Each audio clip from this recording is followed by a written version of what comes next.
Good evening বন্ধুরা। তার এখন আমি যাইতেছি খেতে।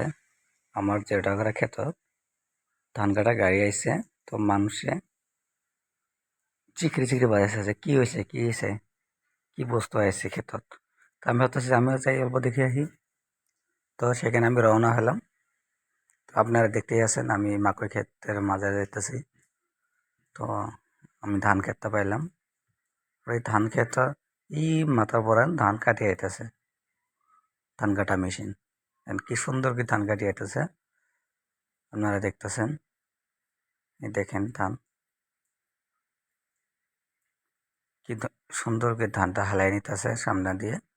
কেটে গাড়ির ভিতরে ট্যাঙ্কি আছে, ট্যাঙ্কি জমা করতেছে। এসবে কাটতে কেটে যখন নাকি ট্যাঙ্কিটা লোড হবো, তখন ট্যাঙ্কিটা খালি করার জন্য গাড়িটা খেতে অবস্থা থেকে উঠিয়ে যাবো। আপনারা দেখতেছেন ধান কি সুন্দর কাটতে আছে। আগে মানুষে কাম করছে শ্রম দিয়ে, এখন শ্রম দিয়ে কাম করতে হয় না, কষ্ট করে কাম করা লাগে না, গাড়িতে কাম করা।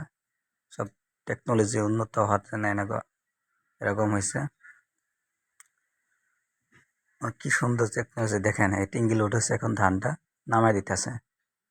তার নামানি শেষ হবো, তারপর আবার যাব, যা এখানে ধান কাটা আরম্ভ করব।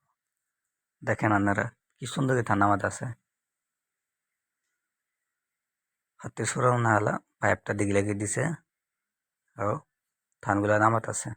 এত সুন্দর দেখা যেতেছে।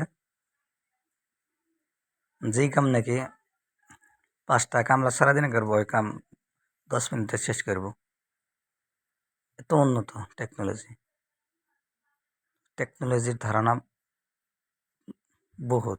টেকনোলজি কি না করে বাবা, টেকনোলজি অবহেলা আমি বর্তমান যে করবাম না আমরা, টেকনোলজি লাগবে। তো টেকনোলজির বিষয়ে আমাদের জানা দরকার। আজকাল খেতে বাতি করলে আমাদের টেকনোলজি জানা দরকার।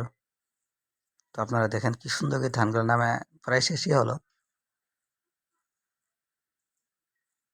শেষ হলে পরে দেখেন সুন্দর করে ধানগুলো নামাতে আছে, ওই শেষ হয়ে গেছে। এখন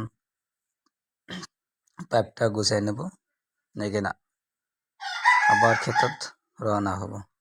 তো আপনারা দেখতে থাকেন কিসে ধান কাটে। আর আপনাদের যদি কারো ধান থাকে এরকম গাড়ি কন্ট্যাক্ট নিয়ে যাবেন, ধান কাটা আরম্ভ করবেন।